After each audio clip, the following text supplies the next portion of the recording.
Election day is fast approaching across the country. It'll be here before you know it. And as we get closer, we're catching up with some of the candidates you'll see on the ballot this November. We're pleased to be joined now by former state Senator Cunningham. He is the challenger against the incumbent Republican U.S. Senator Tom Tillis. Mr. Cunningham, thank you for the time today. Ken, thank you. I appreciate a chance to be on. It's our pleasure to be able to talk to you. And let's get right to it. COVID-19, it's on the minds of everyone. It's affected everyone in some way across the nation, and especially here in North Carolina. What is your take on the response to the coronavirus so far, and what would you do differently if you were in office? Well, Ken, we need to do more, and I've been sorely disappointed at the response out of Washington. I think we've really fumbled the opportunity to marshal a national response. As we sit here today, we still have not don't have a national plan for testing. We're still having a hard time getting personal protective equipment to people and to do the contact tracing that helps us defeat this virus. And so I think we need to do more. I've been calling for expanded health care in Medicaid.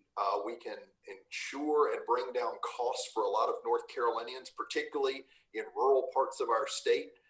We need to invest in our education, in our local governments. I've been talking with our local elected officials about the need to help them keep first responders and teachers, give them what they need in the midst of this crisis. So these are among the priorities I think we need to focus on. There are others like unemployment support and support for small businesses, but those are among the top things I hear from North Carolinians.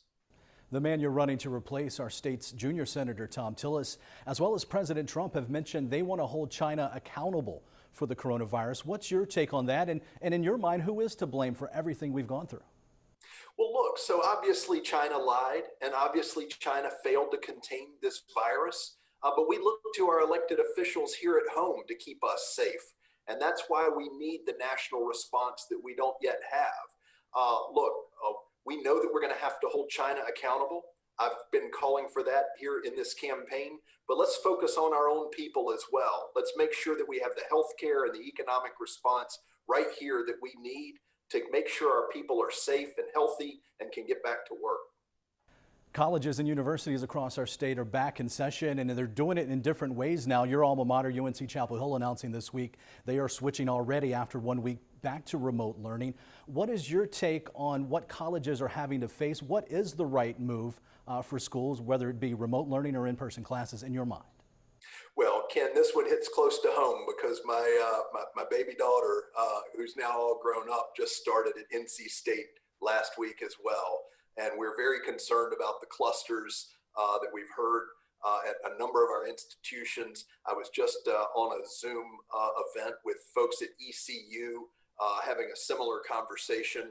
I think education is going to have to look different this year, this fall. It's frustrating to students. It's frustrating to teachers. We need to make sure we invest in high-speed broadband and make sure every child, every one of our students has a device. But it's going to have to look different this year because public health is going to have to come first.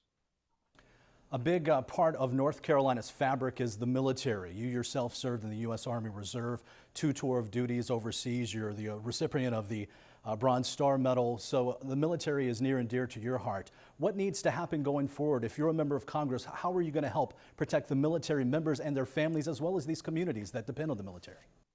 Well, it's always going to be personal to me, Ken. There won't be an issue affecting veterans or affecting a question of war and peace that I will not associate with having to hug my wife, Elizabeth, my daughter, Caroline, and my son, Will, goodbye in order to go do the nation's work overseas. And so I'm going to work hard to take care of those who take care of us in service.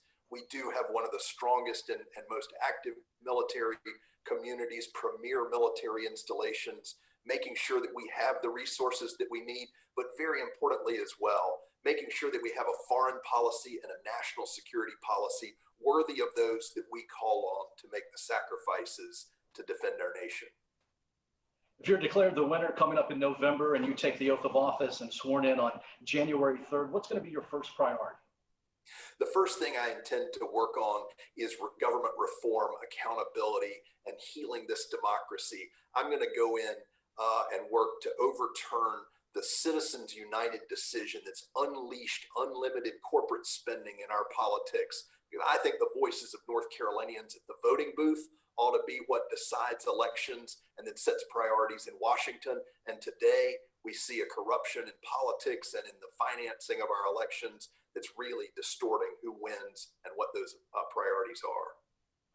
Before we let you go, one question on a much lighter note. You're from Lexington, North Carolina, maybe the barbecue capital of Western North Carolina. Here we are in Pitt County, maybe the barbecue capital of Eastern North Carolina. There's always a huge debate, Western North Carolina versus Eastern North Carolina barbecue. As a Western North Carolina native, how do you talk us into appreciating that tomato-based Western North Carolina style barbecue? Well, let me tell you this and make it absolutely clear. I eat all kinds of North Carolina barbecue, and I really enjoy that down east as well. But being from Lexington, I just have to represent my place. We do it a little different than we do it in the East, but I would encourage those who may not have revisited Lexington in too long to come on back down and try some of what we have to offer, just like when I have every chance I come east and enjoy what Eastern North Carolina has to offer.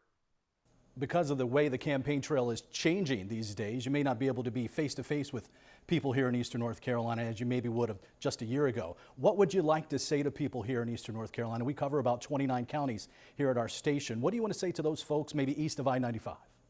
Well, I would say this. I'm going to work hard for your support, and I'm going to work hard as your U.S. Senator, and that I want to be a senator who can be physically present and come east every chance I get. And that's been reflected in this campaign in the midst of this pandemic, as we've had town hall meetings virtually all over Eastern North Carolina to hear from local citizens and elected officials and community leaders. I want to make sure that Eastern North Carolina features prominently in the service that I provide to North Carolina and the United States Senate. Mr. Cunningham, we appreciate the time speaking with us, and to the viewers here in Eastern North Carolina, good luck this fall and stay safe. You stay safe as well. I'm grateful to be on with you, and take care.